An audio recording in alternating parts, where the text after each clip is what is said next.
आज देखने वाले हैं संधि। उस संधि में मैंने दीर्घ संधि करा दी थी। संधि पहले देखते हैं फ्रेंड्स, संधि कितने प्रकार की होती है। संधि होती है 3 प्रकार की। पहले नंबर पर आती है संधि स्वर संधि,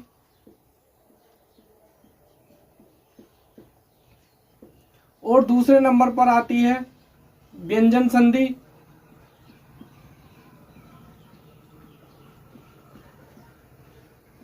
और तीसरे नंबर पर आती है विसर्ग संधि। विसर्ग संधि फ्रेंड्स, स्वर संधि के अंतर्गत कितनी आती हैं? 5। और 5 में देखते हैं, सबसे पहले नंबर पर आती है दीर्घ संधि। दीर्घ संधि ऐसे ही दूसरे नंबर पर आती है वृद्धि संधि,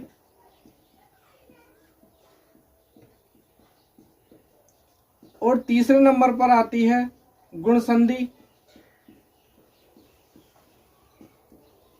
और चौथे नंबर पर आती है अयादि संधि,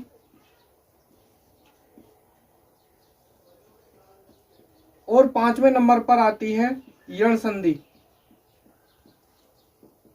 यण संधि तो मैंने फ्रेंड्स सबसे पहले दीर्घ संधि को करा दिया है, और आज टॉपिक्स देखते हैं गुण संधि। गुण संधि क्या होती है इसके बारे में समझते हैं, और वृद्धि संधि को देखेंगे बाद में।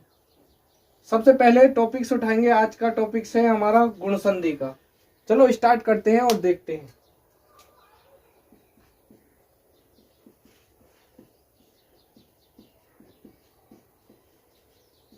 गुण संधि तो फ्रेंड्स, गुण संधि से भी काफी एग्जाम में पूछी जाती है। जैसे इसके सबसे पहले देखते हैं गुण संधि की होती क्या है। तो फ्रेंड्स, किसी भी वर्ड में ए और आ ये वर्ण है। इन वर्णों के बाद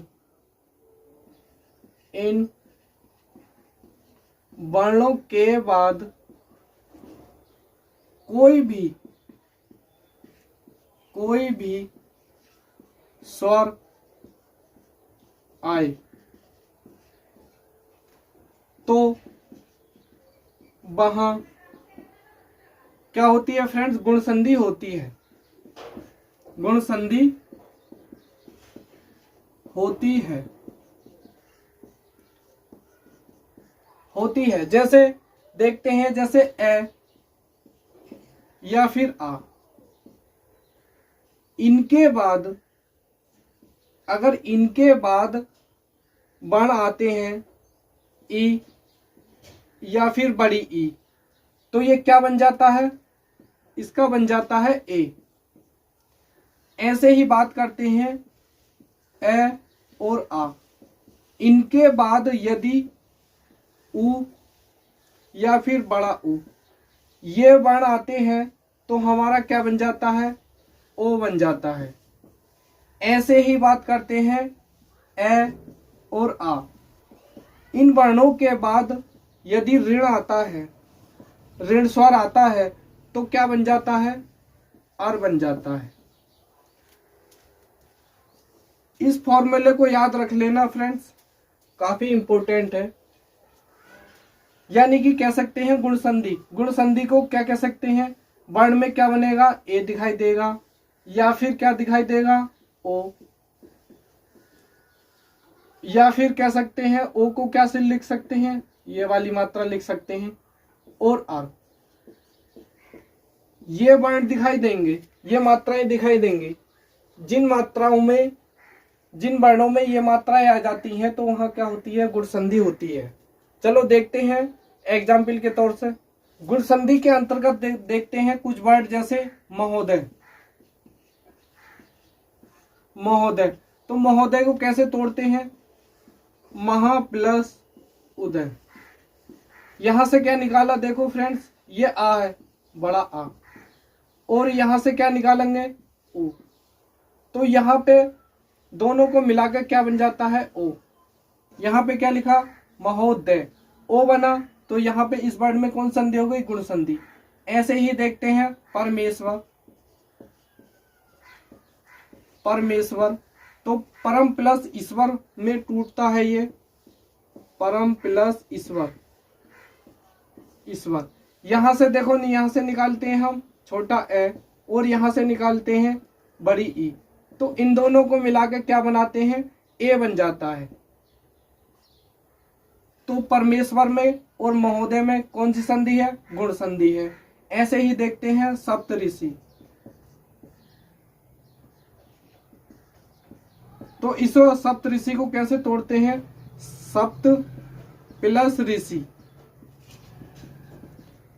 तो फ्रेंड्स यहां से देखते हैं, यहां तो तय है, तो तय में क्या है, ए, और यहां पे क्या है, ऋण।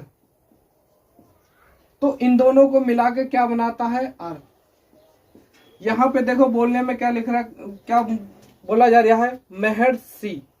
तो अर है यहाँ पे, तो अर जहां पे आता है या ए आता है या ओ आता है, वहां पे क्या होती है, गुण संधि होती है।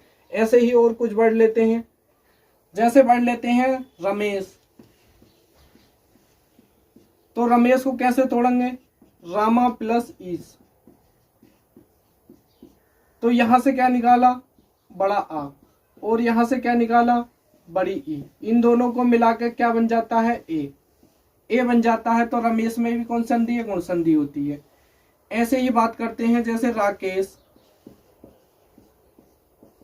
तो राकेश में कैसे तोड़ेंगे, राका प्लस ईस, इस तरीके से तोड़ेंगे। तो यहां से भी क्या निकाला, बड़ा आ, और यहां से क्या निकाला, बड़ी ई। तो इन दोनों को मिलाकर क्या बन जाता है, ए बन जाता है। ऐसे ही और कुछ वर्ड लेते हैं, परोपकार। तो परोपकार को कैसे तोड़ते हैं, पर प्लस उपकार, उपकार। देखो यहां से क्या निकालते हैं, ए, और यहां से क्या निकालते हैं, उ। तो इन दोनों को मिलाकर क्या बनाता है, ओ। तो परोपकार में कौन सी संधि है, गुण संधि है। यथेष्ट। तो यथेष्ट को कैसे तोड़ेंगे, यथा प्लस इष्ट, इष्ट। यहां से देखो क्या निकालते हैं, बड़ा आ, और यहां से क्या निकालते हैं, बड़ी ई। इन दोनों को मिलाकर क्या बन जाता है, ए बन जाता है। ऐसे ही बात करते हैं हितोपदेश, हितोपदेश। तो इसको कैसे तोड़ेंगे, हित प्लस उपदेश में, हित प्लस उपदेश। देखो यहां से क्या निकालते हैं, ए, और यहां से क्या निकालते हैं, ओ। इन दोनों को मिला के क्या बनाते हैं, ओ बन जाता है। तो हितोपदेश और यथेष्ट में कौन सी संधि है, गुण संधि है। अब जैसे ही और बात कर लेते हैं, जैसे शब्द है राजर्षि, राजर्षि। तो राजा प्लस ऋषि, राजा प्लस ऋषि। तो इसको यहां से कैसे क्या निकालेंगे, बड़ा आ, और यहां से क्या निकालेंगे, ऋण। तो इन दोनों को मिलाकर क्या बन जाता है, आर। तो यहाँ पे क्या है, राजर्षि और यथेष्ट और हितोपदेश में कौन सी संधि है, गुण संधि है। अब और जैसे पढ़ लेते हैं, जैसे नवोढ़ा। फ्रेंड इस शब्द को याद रख लेना, नवोढ़ा में कौन सी संधि है, गुण संधि। एग्जाम में काफी बार क्वेश्चन पूछा गया है, नवोढ़ा में कौन सी संधि है। तो इसे कैसे तोड़ेंगे, न प्लस उड़ा, ओड़ा। तो यहां से क्या निकालेंगे फ्रेंड्स, यहां से ये बड़ा ऊ बनेगा। यहां से क्या निकालेंगे, ए, और यहां से बड़ा ऊ। तो इन दोनों को मिला के क्या बन जाता है, ओ बन जाता है। ऐसे ही शब्द लेते हैं और महर्षि, महर्षि। तो महर्षि में शब्द में कौन सी संधि है, गुण संधि है। जैसे महर्षि है, तो महर्षि में महा प्लस ऋषि। यहां से क्या निकालेंगे, बड़ा आ, और यहां से क्या निकालेंगे, ऋण निकालेंगे। इन दोनों को मिलाकर क्या बन जाता है, आर बन जाता है। एक शब्द लेते हैं महोत्सव। तो महोत्सव में भी कौन सी संधि है, गुण संधि है। इसे कैसे तोड़ेंगे, महा प्लस उत्सव, उत्सव। यहां से क्या निकालेंगे, बड़ा आ, और यहां से क्या निकालेंगे, बड़ा ऊ, सॉरी छोटा ऊ। तो इन दोनों को मिला के क्या बन जाता है, ओ बन जाता है। फ्रेंड्स याद करने की ट्रिक बस यही है, इस गुण संधि के अंतर्गत केवल ए मात्रा और ओ और आर केवल और केवल इसी में ही टूटेंगे। कोई सा ही वर्ड हो इसी में टूटेगा। अगर ये टूटने में अगर ये मिल रहा है तो उसमें क्या संधि है? गुण संधि है। फ्रेंड्स आज की वीडियो केवल इतनी ही रहेगी। जल्द ही इससे अगली संधि लेकर आऊंगा जो वृद्धि संधि पर टॉपिक्स होगा। फ्रेंड्स आपसे निवेदन है, वीडियो को लाइक एंड सब्सक्राइब अवश्य करें और वीडियो कैसी लगी कमेंट बॉक्स में लिख सकते हैं। धन्यवाद।